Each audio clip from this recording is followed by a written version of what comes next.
Salvete omnes. Welcome back to the AP Latin live stream. We're so excited to have you here with us to go over yesterday's very challenging, I think, practice exam that we gave you. We were really trying to get you to lift some weights and do some marathon training, right, Ben? Right. I mean, the best way to train is to go harder than you normally would, right? So, Right. So we're going to go over the answers today and maybe explain how we would attack questions and passages like this, and to give you guys some good tips before the AP test, which is coming up in less than 5 days. Now we're down to 4 days, right?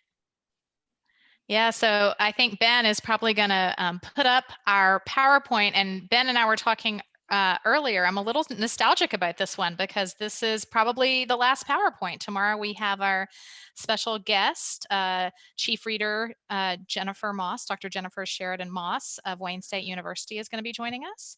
And so we don't necessarily need a PowerPoint because we're going to be talking with her, and we're going to have a pretty fun Kahoot that students can play against her. So that'll be good. Jenny, if you miss this, like you and I, we could always Zoom together and just like run through some PowerPoints. That's true. Just, maybe in July we'll get together, go through a PowerPoint together. That'll be fun. That'll be fun. We'll get it on the plan. So do some Aeneid, right? Yeah, exactly. As I think you guys know, my name is Jenny Luongo. I teach at St. Andrew's Episcopal School in Austin, Texas. You can always send us questions either about the answers that we're going over today on Twitter at Parwa Luongo as my handle. You'll get Ben's in just a second. Or we're also giving you the opportunity, if you have questions for the chief reader of the AP Latin exam, feel free to tweet them at us and we will try to work them into tomorrow's discussion with her. Okay, so yeah, I'm Ben Johnson. I teach at Hampden Academy in Hampden, Maine, at Latin Tutorial, which is my Twitter handle, and you can also connect with me on YouTube then too, under that if you want to leave some nice comments, maybe, hopefully, on YouTube videos, right? Yeah. Yeah. Very nice comments always. Right. All I right, mean, YouTube is definitely not filled with trolls. Yeah, definitely not. Definitely not full of trolls on YouTube. Luckily, we have learned that we are teaching the nicest students and working with the nicest teachers because we get such nice comments from you guys about the live stream. But this has been prep week. If you haven't noticed, we've given you 2 practice exams. We're going over our second practice exam today. I can't seem to say practice today. And we just want to remind you that we have tried to help you with these practice exams that are designed to be similar in structure and format to what you're going to see on the AP exam, but they're not intended to be representative exactly of the content that will be assessed. Certainly, you're going to be seeing different passages, being asked different types of questions, that sort of thing. But, like I said, today was some weight training, or yesterday's practice, today's answers, some weight training to really get you ready, good to go for next Tuesday. Right, lift 350 pounds so you can be sure that you can lift 150 pounds, right? Exactly. At least we hope so, yeah. That's our plan. So today's Thursday. We've almost made it. We're going to review practice test 2. And then, as we said, tomorrow we've got a very exciting conversation with Dr. Moss. Yeah, so even though... a joke? No, I'm not. Why would you think that? No, I was going to say something positive and productive. I was going to say, like, even though, like, we're not going over, like, exam review, or we're not, like, doing Latin or something like that. Like we are, I think that tomorrow may be one of the more interesting live streams because we're going to be talking with the chief reader. We're going to be talking, maybe asking her like things that she would know that maybe she would want to share with everyone out there about the AP Latin exam, her experience with that, and also even like life after AP. Like, what do you do in college? What can you do if you do happen to go to college and study the classics, which, I would strongly recommend. And she's a professor and she has more firsthand knowledge. I mean, I just hear from my students and say things that may or may not be true. And I think that those are nice words of wisdom that we can hear from her. And so I think that you'll find it fruitful. I mean, it's always nice to hear from different people. We've been droning on for 7 years. Yeah, Jenny's going to keep Yeah, us drones out approximately. from the hive. Yeah. And Yeah, yeah. I think that, and I think too, we're gonna be saying our goodbyes. So if you've been joining us consistently or not consistently, like you want to kind of tune in, like shed a tear for us. I mean, we're going away after this. They're gonna shelve us. We'll never be seen again. But Never again. Never again. and since I control the slideshow right now, like I'm going to move on when I'm ready.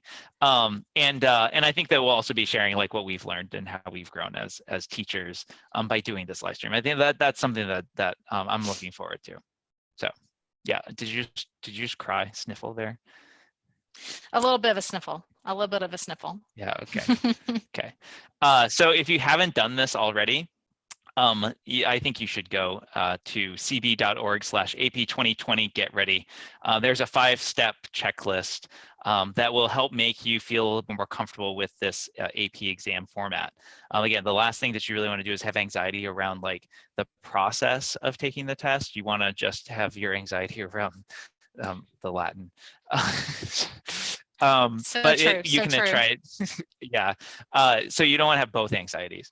You want to try the exam demo, practice copying and pasting, or if you're going to upload, things like that. And also complete the exam day checklist. And then it will also go through something like 2 days before. You will want to locate your e-ticket and then check in 30 minutes early, which since it's going to be on Tuesday at 12 p.m. Eastern, 11 Central, 6 a.m. Hawaii time. You want to check in Ooh. 30 minutes before that. Yeah. The one time I'm glad I don't live in Hawaii. Yeah, the only time.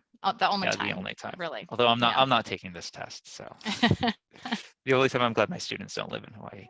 Yeah. We've also been posting, sharing these important links throughout this whole week.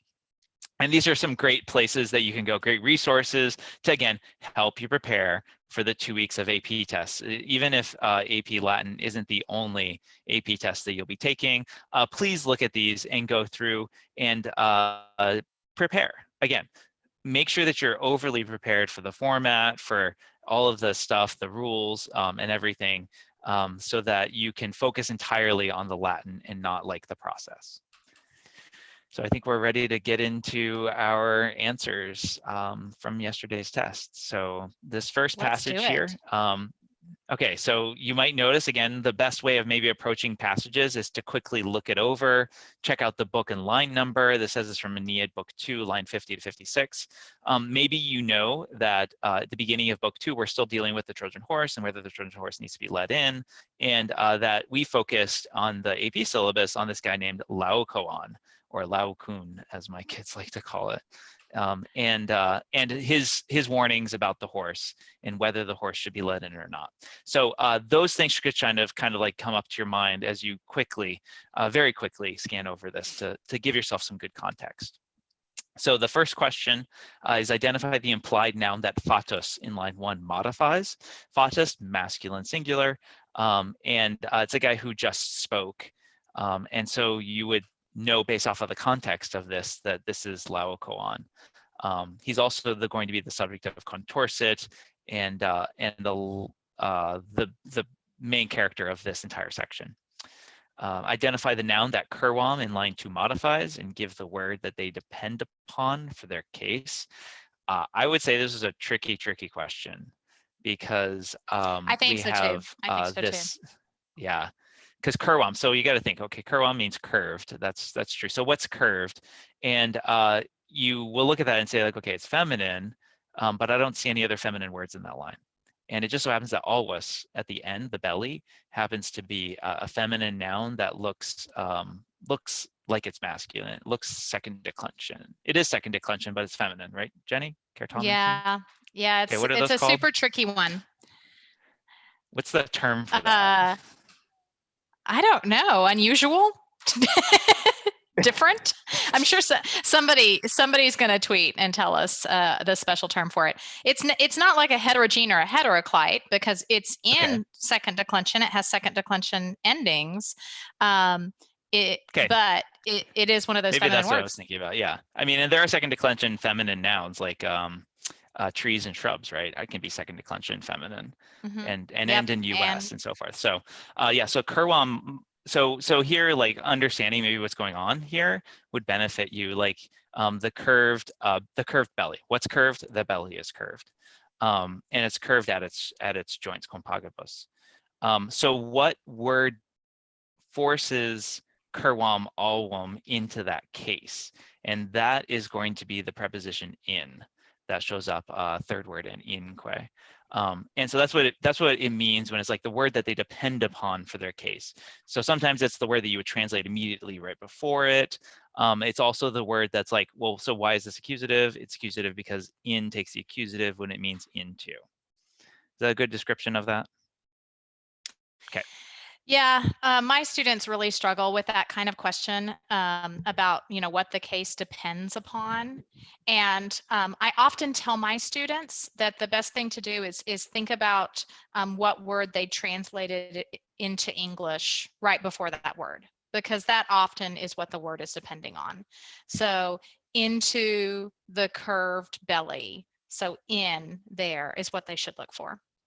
Yeah, sometimes this question could be asked. Maybe we've kind of talked about this in the opposite form, like an ablative of a special verb, like one of those puff V verbs.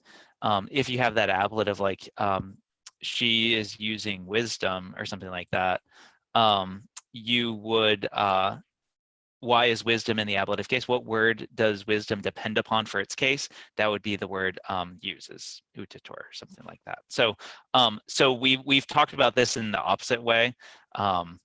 So I mean, if you can think about that in that way, then if you see a question like this, you might be able to answer it. Just think backwards. Something like that. Okay, number 3. What's the case and number of illa in line 3, and to what other Latin word in the passage does it refer? If you had the ability to scan this line, you would find out that A is short, which means it's definitely not ablative. And we're missing a subject here. So something stood, tremenes, trembling, and that illa is going to be that subject. So it's nominative singular. And hostam is a spear, and that is what is doing the trembling. So that's what illa refers to. So hostam is in line 1 there. Yeah, and if students had any question about whether illa was like a neuter A neuter accusative, nominative? Oh, neuter yeah, or accusative. yeah, neuter accusative or something like that. I mean, that it can't take an accusative. So we've talked I don't about, think, yeah, tremenes can't either. No. I mean I'm just thinking if they thought, well, maybe tremens is not going with illa. Illa is some sort of object, but stetit isn't going to take an object. So again, it's just about looking at the whole context of the sentence. Right.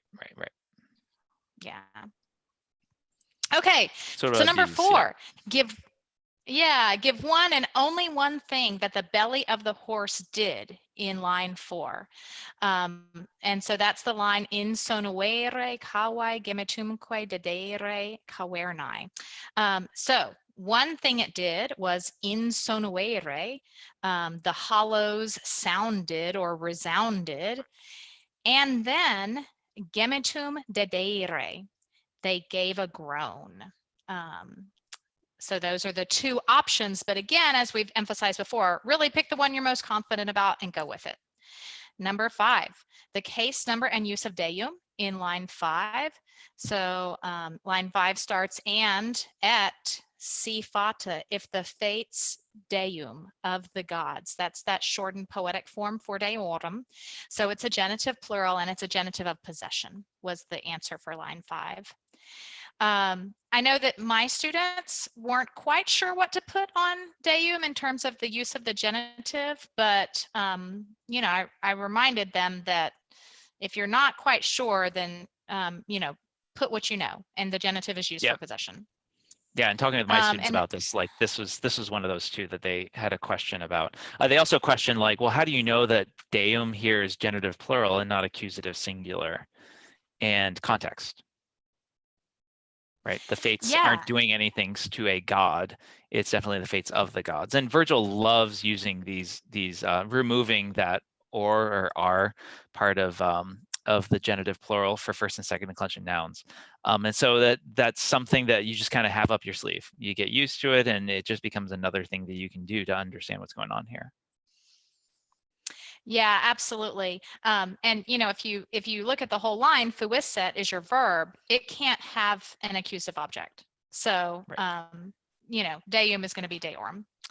All right, number 6, identify the case and use of ferro in line 6 and translate it.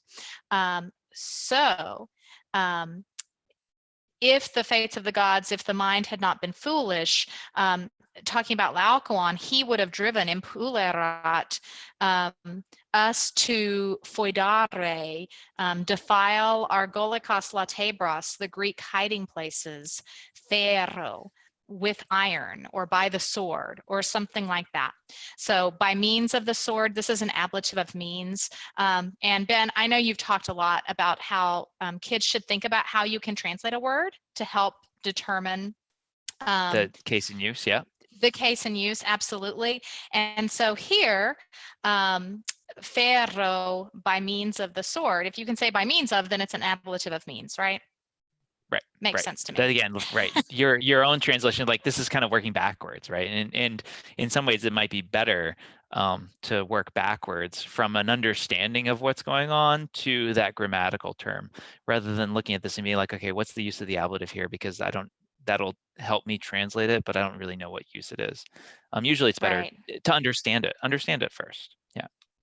Okay, so in book 2, whom does Aeneas identify as the person who opened up the Argolikos Latebros, the Greek hiding places, in line 6? And explain how that person got into the city in 1 to 2 complete sentences. So it's important to make sure that you follow the directions and put your answer in 1 to 2 complete sentences. And this is an English reading question. So remember, you have to you are responsible for books 1 and 2 of the Aeneid in English. And there may be a question that asks for something that is in those books, and you will hopefully know it because you've studied it. So this guy's name's Sinon, and immediately after this episode, in fact, I think maybe the line after this, line 57 or so, Sinon gets discovered by the Trojans, and he opened up the Trojan horse and let all the Greek soldiers hiding inside. So he got into Troy by tricking Priam immediately following this episode, and the Trojans into believing that he had escaped execution or sacrifice. They were going to sacrifice him to appease the gods, to give them favorable winds to go back home. And he tricked the Trojans into offering him hospitality because he played on the Trojans' hatred of Ulysses, Odysseus, by Sinon is super skilled liar and spy, or however you want to, like a double agent or something like that, because he plays upon the Trojans' weaknesses in a lot of ways, and their hatred of Ulysses, by pitting himself, by saying that he's the object also of Ulysses's hatred and scorn, and Ulysses is the one who deceitfully says that Sinon is the guy who has to be human sacrificed for the Greeks to get winds to leave. So it's actually it's logically it's a really fantastic section. So. All right, so before we get into the answers to these 2 questions, I'll just say that Meghna, who has tweeted at us before, has asked us if we could reiterate the difference between ablative of means, ablative of manner, and ablative of agent. So ablative of means we just talked about. It's going to be the means that something is done by. It's never going to use a preposition. It's not going to have a preposition in Latin, and it's usually going to be a thing that, an instrument or something that you're working with. The ablative of agent, one of my teachers used to teach that it had to have 3 P's. The ablative of agent has to have a person, a preposition, and a passive verb. So if that helps you remember that, then usually the ablative of agent uses a or ob as its preposition, and the a or ob is going to be translated by, and it comes along with a passive. So it was done by a person, basically. Is most It could be often. an animal. Could be an animal. Could be an animal. Could be an animal.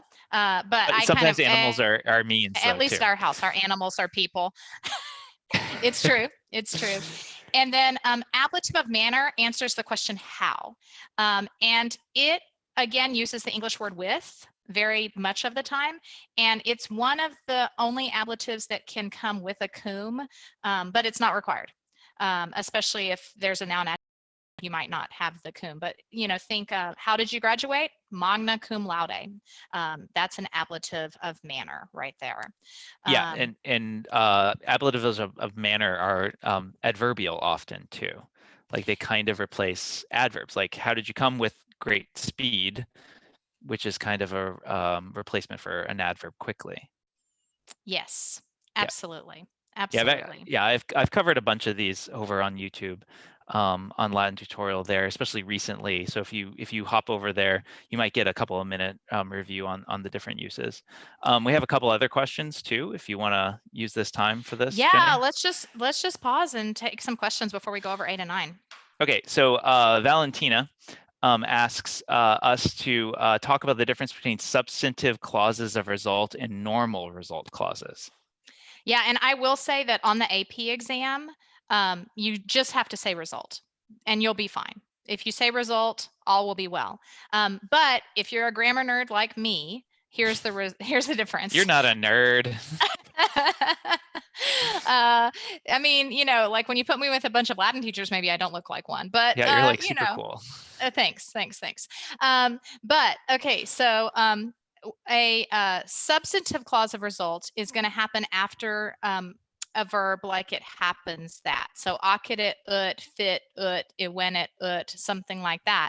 Whereas what we normally call just a result clause is going to pattern with one of those words. I call them words that get results. So Tom, ita, seek, adeo, tantus, talus, and a lot of them mean Taught. so or such. Yeah. Taught. Yeah, exactly. Intensifying words. They intensify an action or an adjective or something. Right. Exactly. Yeah. So Parwa and Ben's videos were so helpful that all of our students, that all of our students did well on the AP exam. That would be an adverbial clause of result. That's what it's called, right? But they can just all call it result. Just go with result clause. Do you agree? Do you agree, Ben? Just yeah. go with result. You'll be fine. Yeah, and I know that, like if you I think that the first one that you often get taught is just the regular result clause, or the adverbial result clause, as you call it. The one with adeo, tantus, taught, ita, seek, things like that. That's probably your first experience to result clause. I know in my students that is, we actually we only get exposed to substantive clauses of result during our AP year. So with Caesar. Yeah. One more question. Okay, I'm ready. I hope and it's a I don't know the question. answer. No, it isn't. It's a format question. I'm going to answer this one, I think. On the site passage, will we be given the line numbers like on the practice test? And the answer that I know is that I don't know. So yeah, I know on the multiple choice portion, back when there was a multiple choice portion, they wouldn't tell you where the site passage was. They wouldn't tell you the author. They wouldn't tell you the work or the line numbers or anything like that. Yeah, I'm not absolutely positive, but I actually suspect they might give it to them. So we'll see. We'll see. It's a 50-50 gamble, but but I think that they may give you the citation this year. All right. So have we done the slide yet? Have we done the slide? No, I haven't gone over it yet. Okay, so Jeremiah has an additional answer that I think is correct. So we'll get to that. What do you think he put down? I don't know. Well, I hope he put my answer, but he did not. He did not. It was one that we haven't even talked about. Oh, he didn't. Yeah. Okay. Well, and knowing Jeremiah, I suspect he may be right. But number 8, name one and only one literary device found in line 7, Troiaque through maneres, and write out the Latin word or words that illustrate it. So what I thought was the obvious one, and kind of what the what was the intention of the question? Was the Priami quarks alta, the oh, high citadel of Priam, you would still remain, you know, that kind of expression. So that's apostrophe when you're addressing an inanimate object like a citadel. Something that But of someone that isn't course, there too could also be apostrophe. Yeah. yeah, exactly. But of course, arcs alta is also alliteration. So I think, you know, that's an option. What does Jeremiah think? He thinks personification by turning the high citadel of Prime into a person, someone that you could address in the second person. I don't disagree with that. Yeah, I think I that would take that's, it. yeah, I would Yeah. take that too. Yeah. Yeah, I would take it. All right. So number 9, identify one and only one subjunctive verb in the passage and the type of clause it's in. So this is another one of those where you should go with your most certain answer. You don't need to give more than one. The options that you could have given, because there are 3, are fuisset, staret, and maneres, which are all in that last 3-line section, and they're part of a conditional. So that's what you put for the type of clause they're in. Okay. So, yeah. Oh, and going back to that, it doesn't matter which part of the conditional they're in. It doesn't matter if they're in the conditional part of the conclusion, the protasis versus the apodosis. Conditional is fine. Yeah, absolutely. Okay, so here's the Caesar passage. Again, looking at this, putting it in context, it's book 4, but it's from chapter 34, which is towards the end of book 4. So book 4 is the invasion of Britannia, but we're not talking about the amphibious assault that happens at the beginning of our section. We're talking about the aftermath when the Romans are stuck without food and they have to forage and they get attacked by the British. Because of their weakened situation. So that's the context that you might gather from just like kind of like scanning through and looking at the location of it. So question 1 here is to identify an ablative absolute in lines 1 through 3 and translate it. So notice that it restricts you to lines 1 through 3, which is really important because there's, I think there's an ablative absolute maybe outside of lines 1 through 3. Although I can't find it right now. So maybe not. But looking only in those lines, maybe it's good so you don't have to scan through the whole passage, start from the end and realize that all the answers are in the beginning. You could get quo facto, which is at the very beginning, with which thing. You could also translate quo as this here, with this done. Brevi tempore intermisso. This is a tough one. With a brief time period, that's the brevi tempore. Intermisso past, having allowed to elapse, something like that. And then nostris omnibus occupatis in the 3rd line is with all our men or guys or people occupied or busied. To what Latin, and you could translate these in other ways too, because there are other acceptable translations for the ablative absolute. To what Latin word in the passage does qui in line 3 refer to? And so here you've got to find the qui, and you notice it comes after that ablative absolute. So while these things were done, nostris omnibus occupatis, with all of our men busied. And then we have qui erant in agris, who were in the fields. So we're talking about who's this who? The rest left. So we need to figure out, does the people who are in the fields, are they all of our guys busied, or are they the rest? And the context of this passage tells you that the qui has to refer to the reliqui, the remaining people who were in the fields left with all of the Romans busied or something like that. And this is one of those instances where reliqui, the antecedent of qui, comes after the relative clause.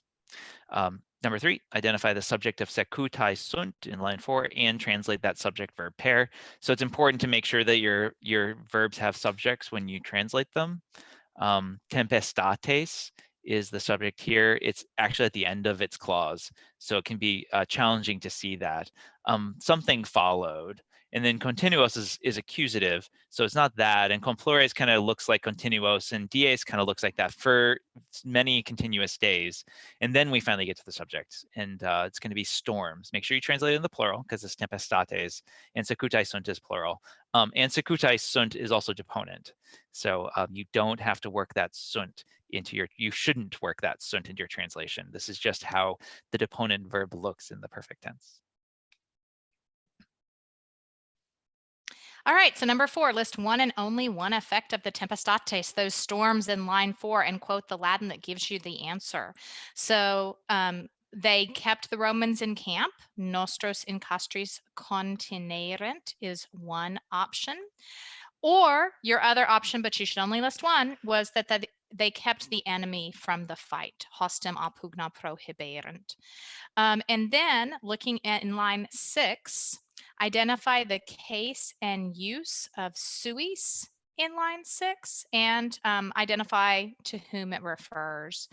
So in line 6, they announced to their people, praedica verunt suis, the palcitatem, the small number of our men and of our soldiers and that kind of thing.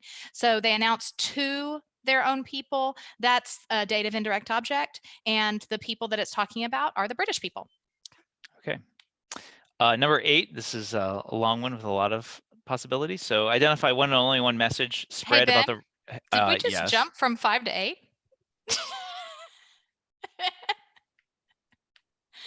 Did we lose 6 and 7? It's Can cool. you talk for a second? Talk for a second. So I have a question. Let's see. What are the different uses for the genitive that we need to know for the exam? So I'll answer this while Ben looks for those 2 questions we've lost. It's like that like scene in A Funny Thing Happened on the Way to the Forum, right? Where he like counts up 1, 2, 3, 7, 8. What happened to 4, 5, and 6? Right, exactly. So we like to create one emergency a day. So this is our emergency of the day. Congratulations, we've arrived at it. So we actually covered each of the cases, genitive, dative, accusative, and ablative in older live streams if you want to go back and watch them. I'll just read you the genitives that you need to know right now. It's the partitive genitive, the genitive with impersonal verb, the genitive with adjective, the genitive with remembering or forgetting. That's the same genitive that goes with verbs of remembering or forgetting. And then the last one is the objective genitive. So thanks for that question. That was the course and exam description that I was setting aside. If that scared you when I made that motion at the camera. I have another question for you. Okay, I'm ready. You ready? Okay. Yeah. What are the different types of infinitive uses, like complementary? Okay. So the different infinitives. Okay. This question, by the way, is from someone with the Twitter handle, Ben Johnson Lover, and the name Boy. So. Yeah, no. He sent me the different genitive uses. He must have sent you. That's who sent me the genitive uses. He must have sent you the infinitive uses. Infinitive question. Okay. So I'm looking at the course and exam description, and let's see. I'm not actually seeing those listed, but the different infinitive uses that I think you need to know for the exam, because they're basic, are the complementary infinitive, which completes the meaning of verbs like possum or constituo. They decided to do something. I am able to do something. And then the other that's really important for the exam is the infinitive and indirect statement. Okay. So Ben, do you want me to give the answer to question 8? No, because I found 6 and 7. Well done. Well done. Okay, was it my turn to read? Now I've forgotten. Who was reading? It was you. I think so, because it's you. Go. Is it me? Yeah, okay, I think so identify the tense and mood of daretur in line 7 and give the type of subordinate clause it is in. So daretur, you've got that second principle part, dare, that really helps you identify imperfect subjunctives with the ter personal ending.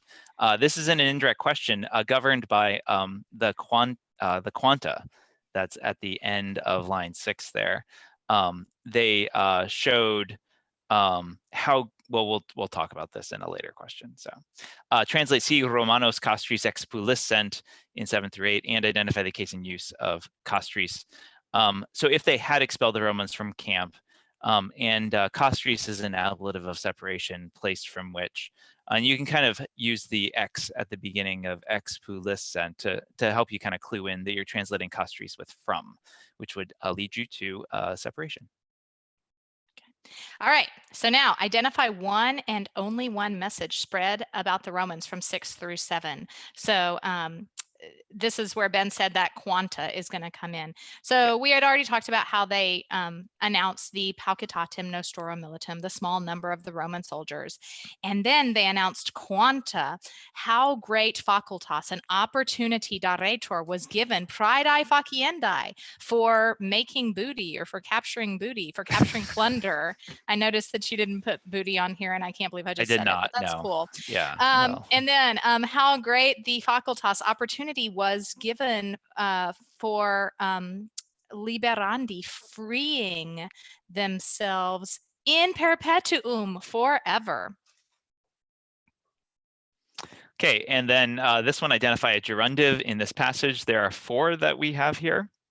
Lacescendum, committendum faciendae, and liberandi. The good news is that you didn't have to translate them. There was no and in here. And maybe we should remind you guys, if you happen to come up with one part of the question and you don't get that second part, you can't get half credit. So you have to make sure that you answer both parts of the question. If there is like both parts of the question, you got to get them both right. So that's something that's really important. You know, I think that it may be on some of these questions that they might get credit for one part and not the other, and on others they won't. And so I think they should go in trying to answer every single part of the question and hope for the best. That's what I think they should do. Yeah, if you go in only answering the first half of every single question, that might not be the best strategy. No, that's not going to be helpful. Try to answer, put down your best thought for all parts of the question, and you can't go wrong if you try your hardest, I think. No, I think that's true. And also, submit what you've got. All right. So this Vergil site passage was a challenging one, but we both love the character of Camilla, this wonderful, bold female warrior who comes to help Aeneas out. And as with a lot of people who come to help Aeneas out, things don't work out for her in the end. But she's a great example of a female heroine and leader in the Aeneid. So we had to introduce her to you, even though we knew it was a challenging piece of Latin. So we'll go ahead and look at the first few questions now together. And we asked for one and only one thing that Camilla does in lines 1 through 3, and give the Latin that tells you that.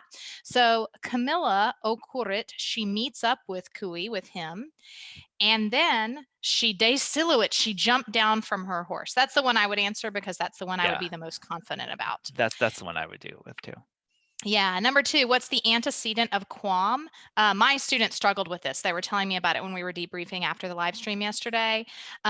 So quam is actually referring back to Camilla because it says her tota cohorts, her whole squad of people around her, imitata, having imitated quam, her.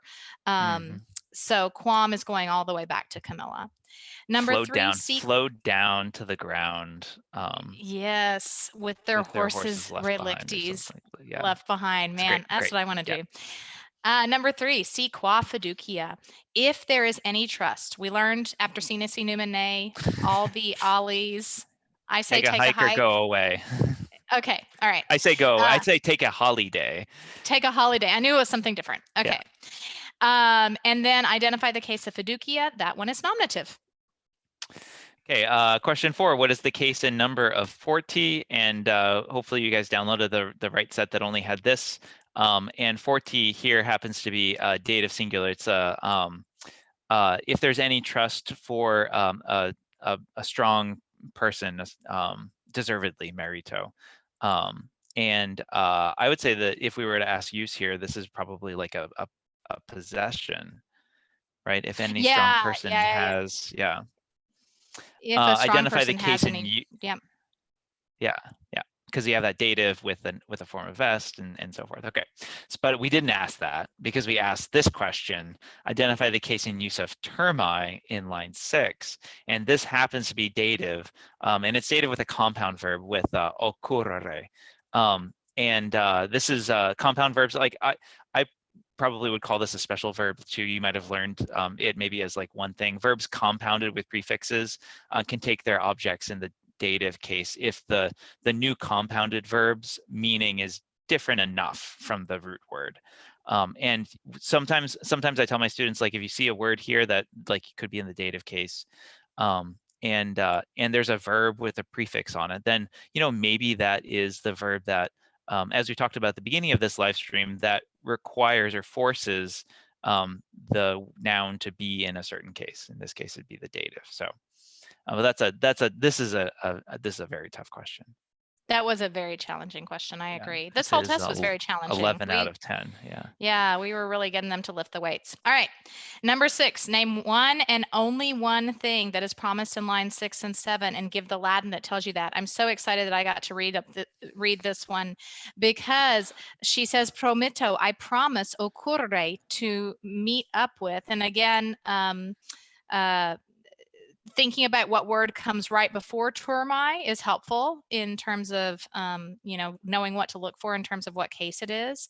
So she promises to meet up with turmai, the squad Aeneadum of Aeneas's men, or to just meet up with Aeneas's men would be fine, but why not say turmai means squad? And then she also promises to go contra, against the Etruscan horsemen, cavalrymen, whatever. And then 7, name one and only one literary device found in line 7. Go ahead. Oh, I love this, because in line 6, she not only says I promise, prometto, she says also I dare to. Like, that is that's bold from her, and it's yeah, no, she's awesome. Okay. Yeah, she's awesome. Okay, name one and only one literary device found in line 7 and write out the Latin word or words that illustrates it. So we've got a chiasmus of solaque, torrennos, equites, and obuia, with like the ire just kind of stuck in there. And then also we've got the anastrophe of contra, the preposition following its objects. Someone actually brought this up on like a Latin teacher Facebook page or something, and anastrophe is not on the official list. But if you give an answer that's correct, that's not on the official list, then they're going to count it right. Yeah, you don't need to worry that you're going outside of the list for the answer. That's just fine. Kind of the same thing. Someone asked me if you could answer instrument instead of means, and yeah, all of those things are fine. Even though in the question, like if it were a multiple choice, they would put means. Instrument's a fine answer. Don't worry about that. If you've got the knowledge, then show it. They're going to give you credit for it. Okay, so let's go over this tips, hints, and advice a little bit. Maybe you can read a little bit more in depth if you pause the video. But some things that we've brainstormed are things to think about as you're taking this test. Number one, be sure to answer all parts of a question, especially if a question has multiple parts. If you don't answer that, or if you put case and number, but you don't put the use, then that's not something that, you want to make sure that you put everything down that is requested so that you can gain the points that you deserve, because you know what's going on here. And make sure that your response is what the question is asking for. Like the last thing that you want to do is to not do something correctly, even though you know the answer. So if it asks for Latin evidence, make sure you put your Latin evidence. If it's asked for sentences, complete sentences, make sure you're writing complete sentences and not fragments or just a single word. The College Board advises you to get ready 30 minutes before test time. So that'd be 11:30 Eastern, 10:30 Central, what was that, 8:30 Pacific, with your AP ID and your ticket with you. And then get your paper, your apps, your resources that are approved for use in the correct orientation so that you can access stuff. And you don't have to worry about getting all that ready once the timer starts. Use your approved resources, dictionary, translation, textbooks, and manage your time well. So maybe spend, we think, 10 minutes for each passage in Q1, trying to get through as many of the questions as you can. And then the last 5 minutes to fill in your holes. And if you find that there's a question that's very challenging to you, it's probably better not to spend 3, 4, 5 minutes on it trying to get it right and trying to figure that out. It's better maybe to skip that and then move on, because if you spend 3, 4, 5 minutes on a question and you can't quite get it right, then you would have wasted that 3 to 5 minutes and gotten it wrong. And if you had skipped it and moved on and not ever actually come back to it, you would still not receive any points for it. So turn off autocorrect. This is really important because we're going to be asking, the test is going to be asking you to write down Latin words, and many autocorrects and dictionaries don't know Latin, which makes you better than them. So be sure to turn that off though, because you want to make sure that you write down the correct Latin rather than what your computer thinks is poorly written English. And if you're uploading a photograph, make sure it's a JPEG or a PNG, and that you've checked your settings ahead of time. So practice this, okay? Remember, iPhones might default for the live photos to this .heic format. And begin submitting your response at the beginning of the 5-minute upload period, because the last thing you want to do is to run out of time, even though you have all the answers. That would be very bad. Okay, any other hints, Jenny? Yeah, so my biggest hint, if you want to advance to the next slide, is to join us tomorrow, because we have such a great guest, Dr. Jennifer Sheridan Moss, who's the AP Latin chief reader. And for those of you who don't know what a chief reader is, she's the person who basically leads all of the scoring of the exam, and also makes the big decisions, right, about what answers. She's the big cheese, makes decisions about. The buck stops with her. Exactly, right? What answers are acceptable, what we're going to do. And she's really been kind of a hero through this whole period, because she's led the people who have been rethinking the AP Latin exam during this pandemic, and figuring out how kids who want to take it can still take it. So and she's fun. And she's fun to talk to too. Fun to talk to, fun to listen to. So she is. She's a great person. She's a great person. I'm pumping her up so that so she feels stress for how to perform on her first live stream tomorrow. Right. Well, so I think we should say goodbye. We should definitely say goodbye. We made plenty of mistakes, so she didn't have to worry about that. Yeah. All right. We'll see you tomorrow, everyone. Valete omnes. Yep. Valete.